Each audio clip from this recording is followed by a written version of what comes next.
La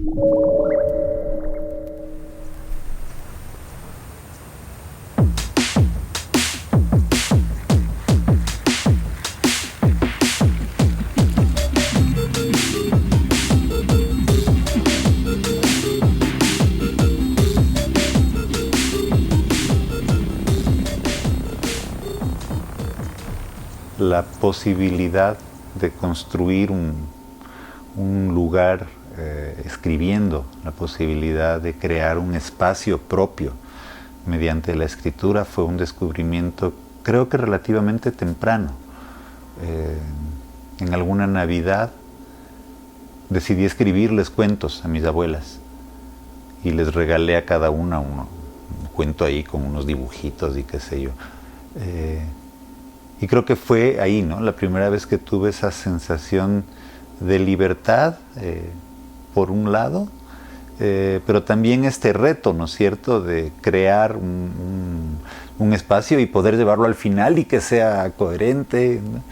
Y yo descubrí que había cosas, había respuestas que las tenía en mí, pero que para poder revelarlas, para poder conocerlas, para poder aprehenderlas, yo necesitaba escribirlas. Necesitaba este ejercicio de escritura, y no una escritura cualquiera. En la adolescencia ya lo que me sucede es que encuentro que es en la escritura poética, que es en el trabajo sobre el verso, en la búsqueda de la metáfora, en la búsqueda de la imagen, en la cual empiezo a encontrar respuestas, en la cual empiezo a dar estas pequeñas epifanías, estas pequeñas revelaciones de sentidos y de significados que estaban ahí latentes. Y luego, ya como un primer autor que voy a descubrir, o que voy a sentir que es un descubrimiento personal, César Vallejo, con Los Heraldos Negros concretamente, cuando yo tenía 12 o 13 años. El primer autor que un poco al que me acerco yo mismo, digamos, ¿no?, escarbando en la biblioteca de los papás, y sí hubo algo en alguno de los versos, en más de uno de los poemas, en más de uno de los versos, que me atrapó muy profundamente, ¿no? Y ese fue un libro, y ha sido un libro que me ha acompañado muchísimo, ¿no? Los Heraldos Negros y en general toda la poesía de Vallejo. He publicado libros, algunos amigos críticos y unos pocos lectores, un pequeño puñadito de lectores, entiendo que han apreciado mi obra, pero en general la poesía tiene un tránsito muy discreto en nuestro país, ¿no? En general la poesía pasa, digámoslo así, desapercibida, ¿no es cierto? Es una pequeña silueta que circula por ahí, y no se diga la mía, ¿no?, más chiquita y tal vez más transparente que otras. Entonces es una relación conflictiva, ¿no? Si quisiera decir que es mi oficio la poesía, tal vez sería porque he hallado allí un oficio, como decían los mayores, ¿no es cierto? Vaya y encuentre oficio, ¿no? Y encontrar oficio era que también hallar una ocupación que te satisfaciera materialmente, cosa que es imposible, impensable pedirle a la poesía en el contexto ecuatoriano. Quienes escribimos y publicamos poesía lo hacemos por otro tipo de convicciones, ¿no? Mi oficio ha estado más en el periodismo, también en la palabra, pero más en el periodismo.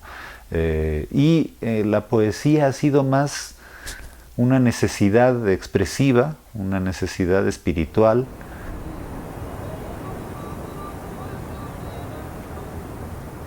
La memoria es un tema recurrente, es un tema permanente, he estado ahí presente casi desde el comienzo.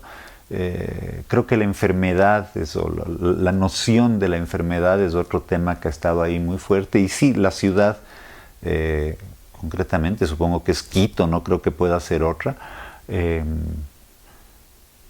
como el espacio, ¿no es cierto?, en donde sucede también la enfermedad, y el espacio también donde habita la memoria, ¿no? Un poco jugando con estos tres elementos, creo que se me ha dado mucho, que por ahí se ha dado mucho de lo que he escrito, ¿no?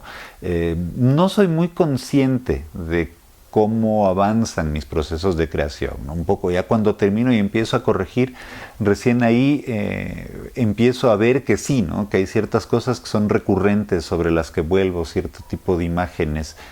En la escritura poética hay conciencia, en mi caso, hasta un nivel, y desde un nivel ya es más un dictado que voy tomando, ¿no? Que voy llevando, ¿no? Y del cual tomo conciencia solo después, solo ya cuando estoy en un proceso más de revisión, de corrección, que además es indispensable.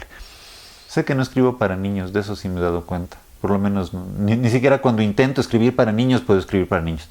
No puedo escribir para niños. No, lo que escribo es para gente, no sé, adolescentes y tal vez gente un poco más grande, pero tal vez para adolescentes, tal vez mi poeta es un adolescente perenne y tal vez mi lector es un adolescente perenne, quizás.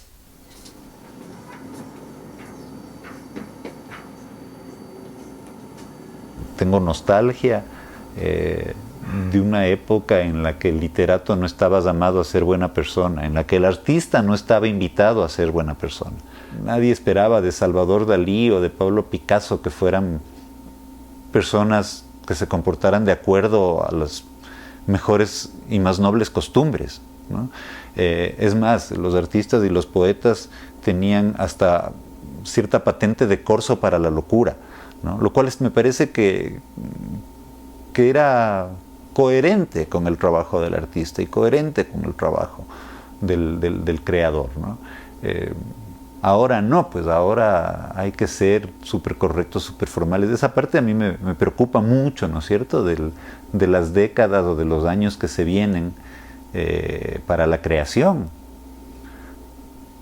¿Cuántas de las obras que hemos leído no podrían ser publicadas por eso, ¿no? Porque según las moralidades actuales ofenden a alguien?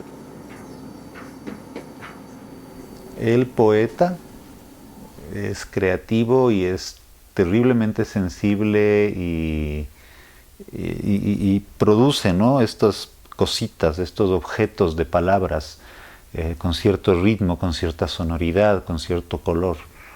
Que son en general objetos tremendamente inútiles, como todos los poemas.